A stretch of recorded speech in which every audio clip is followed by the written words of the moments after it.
Good morning dear student. देखिए student, स्वागत है आपका इस वीडियो में।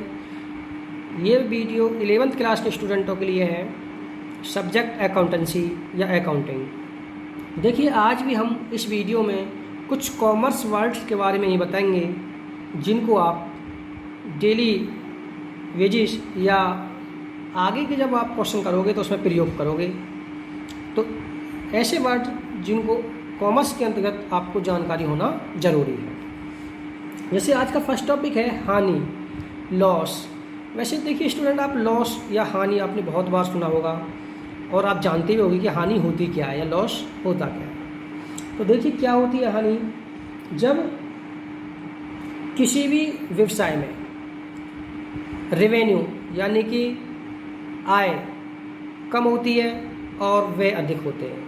किसी व्यवसाय की रेवेन्यू कम है और एक्सपेंसेस ज़्यादा हैं तो अंतर की राशि लॉस कहलाती है। जैसे आप सपोज करिए कि हमारे बिजनेस का टोटल जो रिसीव्ड है, जो रेवेन्यू है वो है 1 लाख रुपए का, लेकिन यानी कि 1 लाख की सेल्स हुई, टोटल सेल्स या टोटल रिसीव्ड, लेकिन हमारे बिजनेस के जो एक्सपेंसेस हैं वो है 1,20,000 रुपये की।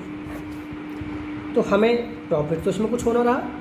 हमारी रिसीव या रेवेन्यू टोटल कितने की है 1 लाख और एक्सपेंसेस 120 के, तो हमें 20,000 का क्या हो गया, लॉस हो गया, हानि हो गई। ओके, तो हानि क्या होती है, जब किसी भी व्यापार में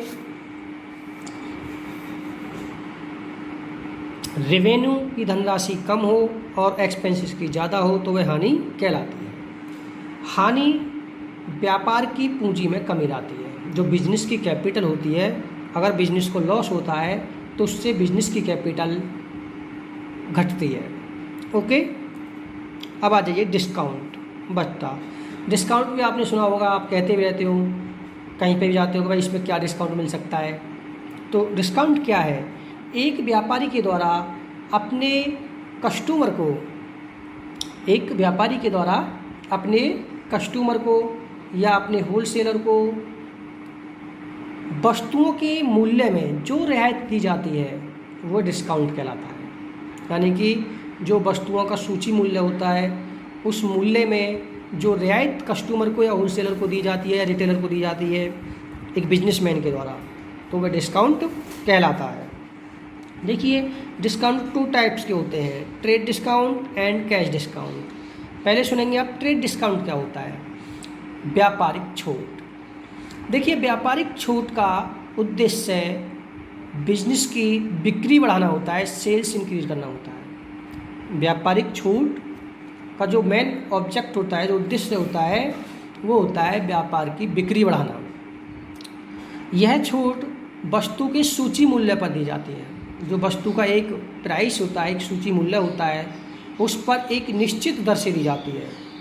यह छूट उधार क्रय करने पर या नगद क्रय करने पर ही कस्टमर को दी जाती है, चाहे उधार हो या नगद हो। किसी भी प्रकार से यदि कस्टमर क्रय कर रहा है तो इस प्रकार की छूट वस्तु के सूची मूल्य पर प्रत्येक स्थिति में दी जाती है। ओके, अब आ जाइए कैश डिस्काउंट। देखिए नगद छूट। कैश डिस्काउंट का जो उद्देश्य होता है वो होता है अधिक से अधिक कैश सेल्स करना, यानी कि नगद बिक्री करना। या कैश डिस्काउंट का उद्देश्य होता है अपने देनदारों से जल्दी भुगतान प्राप्त करना। होता है ना, कभी कभी आपने देखा होगा व्यापारी से कह करके कि यदि आप मेरे 20,000 रुपये आज ही जमा करा दो कैश में तो मैं आपको 10% छूट और दे दूँगा, नहीं कराते हो तो पूरा देना होगा। तो कैश डिस्काउंट जो होता है वो कैश ट्रांजैक्शन पर ही दिया जाता है, नगद लेन देनों पर ही दिया जाता है, उधार लेन देन पर नहीं दिया जाता है। ओके, टॉपिक 3, प्रमाणक वाउचर। देखो वाउचर क्या होता है, जो भी हमारे बिजनेस के ट्रांजैक्शन होते हैं, जिन डॉक्यूमेंट्स के आधार पर उन्हें हम रिकॉर्ड करते हैं वह वाउचर कहलाता है। ओके, वाउचर क्या होता है, जो भी हमारे बिजनेस के ट्रांजैक्शन होते हैं, लेन देन, जैसे फर्नीचर खरीदा, मशीन खरीदी, बिल्डिंग खरीदी, माल खरीदा, मजदूरी दी, वेतन दिया, ये सब क्या है, बिजनेस के ट्रांजैक्शन। और इन ट्रांजैक्शन को हिसाब किताब रखने के लिए हम अपनी बाउचरों में रिकॉर्ड करते हैं। क्योंकि प्रत्येक ट्रांजैक्शन का बाउचर अलग अलग होता है, रिसीप्ट का बाउचर अलग, पेमेंट का बाउचर अलग, इनकम का अलग, एक्सपेंसेस का अलग, सारे जो भी डॉक्यूमेंट्स हमारे होते हैं, जो बाउचर होते हैं, वो अलग अलग होते हैं according to transaction category. Okay, तो जो भी ट्रांजैक्शन रिकॉर्ड करने के डॉक्यूमेंट्स होते हैं वह बाउचर या प्रमाणक कहलाते हैं, जिनकी सहायता से हम ये देखते हैं कि हमें कौन सा खाता डेबिट करना है और कौन सा खाता क्रेडिट करना है। क्योंकि according to double entry system, दोहरा लेखा प्रणाली के आधार पर जो ट्रांजैक्शन रिकॉर्ड किए जाते हैं वो 2 साइड में किए जाते हैं, debit and credit. Okay, topic 4 है माल यानी कि गुड्स। देखिए माल क्या होता है, एक व्यापारी के द्वारा ऐसी वस्तुओं को जो पुनः बिक्री के लिए रखी जाती हैं, कोई भी ऐसी वस्तु जो व्यापारी के पास विक्रय के लिए रखी जाती हैं या विक्रय के लिए क्रय की जाती हैं, वह उस व्यापारी का माल कहलाता है। जैसे एक फर्नीचर विक्रेता जो कुर्सी मेज इस तरीका का कोई व्यापारी है, सपोज करो कोई भी बिजनेसमैन है जो कुर्सी और मेज बेचता है, तो उसके लिए कुर्सी और मेज खरीदना और कुर्सी और मेज के लिए लकड़ी खरीदना, ये सब उसके लिए माल होगा। ठीक है, तो एक बिजनेसमैन पर जो बिक्री के लिए वस्तुएं रखी हुई हैं या जो बिक्री के लिए वस्तुएं दूसरे होलसेलर से खरीदता है, वो उसके लिए माल कहलाता है। ओके, देखिए परचेज क्या कहलाता, क्रय।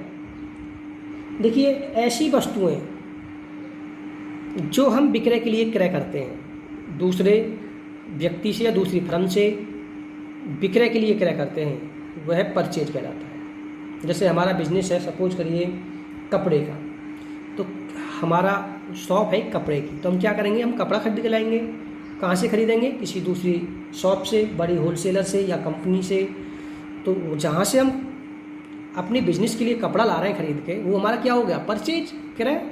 इसी प्रकार से क्रय क्या होता है, ऐसी वस्तु जो विक्रय के लिए रखी जाती हैं या विक्रय के लिए क्रय की जाती हैं, वह परचेज कहलाता है। अब देखिए ड्राइंग, आहरण क्या होता है। देखिए किसी भी बिजनेसमैन के द्वारा अपने निजी प्रयोग के लिए या अपने पर्सनल यूज के लिए अपने ही व्यापार से निकाला गया रुपया या माल आहरण कहलाता है। समझ में आया? यानी कि ड्राइंग क्या होता है, किसी भी बिजनेसमैन जो ओनर होता है बिजनेस का, उसके द्वारा अपने प्रयोग के लिए निकाला गया रुपया या माल अपने ही बिजनेस से आहरण कहलाता है, ड्राइंग कहलाता है। जैसे फॉर एग्जाम्पल आपकी परचूने की दुकान है, सपोज करो आपके घर पर या आपकी मार्केट में तुम्हारी परचूने की दुकान, तो परचूने की दुकान में से आप अपने घर के लिए उसमें से आपने चीनी निकाल ली, दाल निकाल ली, सब्जी निकाल ली, इस प्रकार की आपने अपनी दुकान में से अपने घर के लिए यूज के लिए सामान ले गए, आप वस्तु ले गए निकाल के, तो ये क्या होगा, आहरण। या एक बिजनेसमैन का बेटा बीमार हो गया और वह उसका इलाज कराने के लिए अपने ही बिजनेस से 1 लाख रुपए निकाल के ले गया। क्यों ले गया? क्योंकि उसका बेटा बीमार हो गया, उसका इलाज कराना उसे, तो निजी प्रयोग है उसका, इसलिए वो क्या कहलाएगा, आहरण, पर्सनल यूज। ओके, तो ये सब आपका जो आपको दिखाई दे रहे हैं, ये टॉपिक मैंने आपको करा दिए हैं। ये topic chapter number 1 page number 7 में न्यू बुक में आपको यहाँ से दिखाई दे जाएंगे, आप यहाँ से देख सकते हो। ये वाले जो मैंने कल भी कराए थे, ये कल के टॉपिक हैं, आपने देखे होंगे लास्ट वीडियो के। ओके, उसके बाद ये वाले मिलते हैं बाकी नेक्स्ट वीडियो में, नेक्स्ट टॉपिक मिलकर लेते हुए। ओके।